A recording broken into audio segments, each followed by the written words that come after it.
On a bright summer afternoon, the lavish hall of the Starlight Banquet Center was adorned with flowers and shimmering lights, buzzing with excitement as friends and family gathered to celebrate the wedding of Kiera and Wyatt. Among the guests, Karen felt a strange tension in the air, an unease that settled heavily in her stomach. As the ceremony began, she tried to shake it off, focusing on her sister's radiant smile as she walked down the aisle in a stunning white gown. However, as the ceremony progressed, Karen couldn't shake the feeling that something was amiss. Kiera's voice echoed through the microphone, cutting through the joyful ambience. To those seated over there, please excuse yourselves. You're blocking the view. Her words, dripped with disdain, aimed at a group of guests who didn't fit her idea of what a wedding should look like. The murmurs of confusion and discomfort spread among the crowd, but Kiera continued, oblivious to the discontent she stirred. Moments later, Ted, Karen's husband, stood up from his seat at the table. He walked to the front, taking the microphone from Kiera. "Congratulations to the couple," he began, pausing, to gauge the mood of the crowd. "But I have something important to announce." The audience leaned in, intrigued. "Our company, King Transport, is terminating all business dealings with Young Industries, effective immediately." Gasps filled the room, and Karen watched as Kiera and Wyatt's faces drained of color. Karen took a deep breath, feeling the familiar weight of her past pressing against her chest. At 30, she had fought hard to build a life that contrasted sharply with her sister's glamorous existence. She remembered growing up with Kiera, their lives forever altered by their parents' divorce. Their father's infidelity had shattered their family when Karen was just 16, leaving their mother to work tirelessly to support them. Karen had stepped up, sacrificing her own dreams of college to care for their mother, whose health rapidly declined. "Karen, don't worry about college," her mother had said, weary but loving. "Kiera is going. You should focus on helping us." Karen had respected her mother's wishes, but inside a fire burned, a desire to achieve independence, to make something of herself. After high school, she found a job at King Transport, where her determination and hard work earned her respect. Kiera, meanwhile, thrived in college, living a life filled with parties and glamorous friends. As the years went by, their relationship frayed. Kiera began dating only well-educated men and flaunted her achievements, often belittling Karen for her lack of a college degree. It stung, but Karen remained focused on her goals and her mother's well-being. Then tragedy struck. After their mother's unexpected passing, Karen found herself alone, grappling with grief and resentment. It had been 5 years since she last saw Kiera until the wedding invitation arrived. Karen hesitated, unsure if she was ready to face the sister who had so deeply hurt her. Ted, sensing her hesitation, encouraged her to go. "This could be an opportunity to mend things," he said.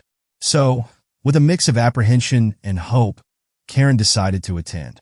As Karen and Ted arrived at the reception, she marveled at the grandeur surrounding her: crystal chandeliers, gold-plated table settings, and the glimmer of crystal wine glasses. Yet the moment Kiera spotted her, the warmth of the day turned icy. "I never expected you to actually show up," Kiera remarked, her tone dripping with condescension. Wyatt, her new husband, stood beside her, his gaze a mixture of curiosity and disdain. "Is this your sister?" he asked, eyeing Karen as if she were an alien. "The one with no education?" Karen felt the heat rise in her cheeks, her heart pounding in her ears. "Yes, I'm Karen," she replied, her voice steady despite the surge of emotions. "Congratulations on your wedding." Wyatt chuckled mockingly. "She looks nothing like you." "Kinda plain, isn't she?" Karen's composure wavered for a moment, but she quickly regained her strength. "You don't know anything about me or my life," she shot back, anger simmering just beneath the surface. Kiera's smirk deepened. "It must be nice to live in a world where you don't have to worry about success. Must be easy for you." "That's enough," Ted interjected, stepping in front of Karen, his protective instincts flaring. "Today is not about you." But Kiera's disdainful laughter echoed in the air, dismissing them as unworthy of the occasion. As the reception began, the tension hung thick. Kiera stood to give her speech, and Karen felt her stomach churn in anticipation. "Thank you all for coming," Kiera started, her voice dripping with insincerity. "However, it seems someone has mistakenly joined us." She glanced pointedly at Karen. "Those who lack education and refinement do not belong here." Gasps filled the room, and Karen's heart sank. She couldn't believe her sister would humiliate her on such a significant day. Ted's grip tightened on her shoulder as he stood, determination etched on his face. "Today, I want to extend my heartfelt congratulations to the newlyweds," he began, his voice steady. "However, I need to address something important." The room fell silent, the atmosphere heavy with tension. "Effective immediately, we are terminating our contract with Young Industries." The shock rippled through the guests. Kiera's eyes widened, her facade of confidence shattered. "What?" she stammered. "Yes, I'm the president of King Transport, and this is my wife, Karen," Ted declared. "Your comments about us being uneducated and unworthy were quite rude. As a result, we will no longer conduct business with your company." Panic spread through the crowd. Whispers erupted as people turned to one another, confusion etched on their faces. Kiera's face turned pale as realization washed over her. "Wait, you're serious?" she asked, her voice trembling. Wyatt, caught off guard, shifted uncomfortably. "What does this mean?" Ted's expression remained calm, but Karen could see the anger simmering just beneath the surface. "It means that your disrespect has consequences," he replied coolly. "King Transport is a crucial partner for Young Industries. Without us, your operations will suffer." The panic in Wyatt's voice rose. "This can't be happening. My father will kill me." Kiera's bravado crumbled as she glanced at her husband.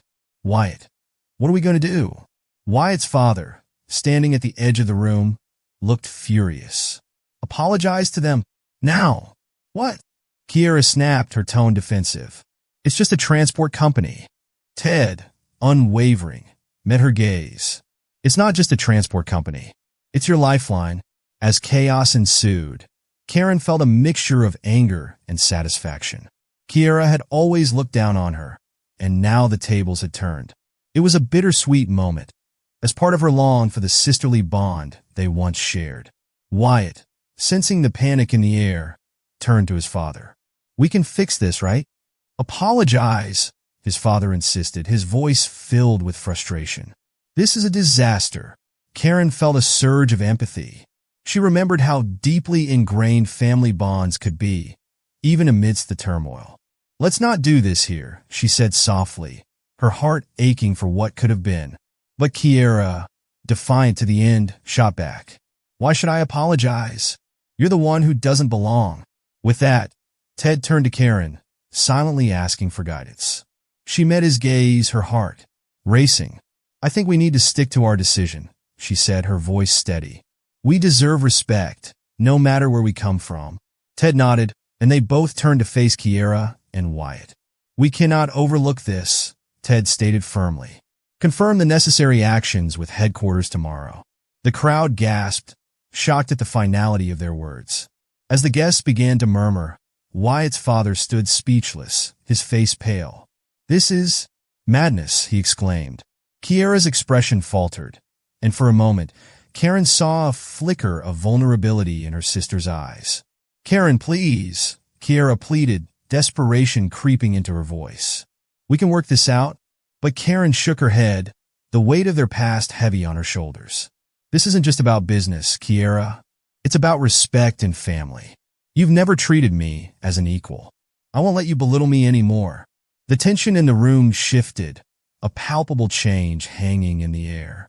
As the reception continued in chaos, Karen felt a sense of empowerment swell within her.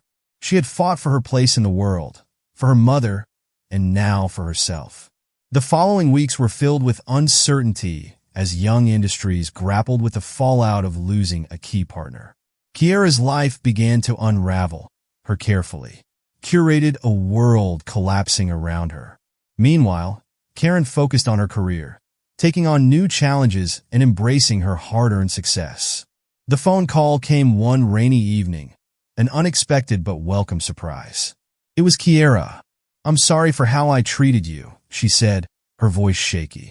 "Can we talk?" Karen took a deep breath, weighing her options. "I think it's time we faced our past," she replied, feeling a spark of hope flicker in her heart. As they met for coffee, Karen realized that perhaps this was the beginning of a new chapter, one where they could learn to navigate their differences and heal the rifts of their childhood.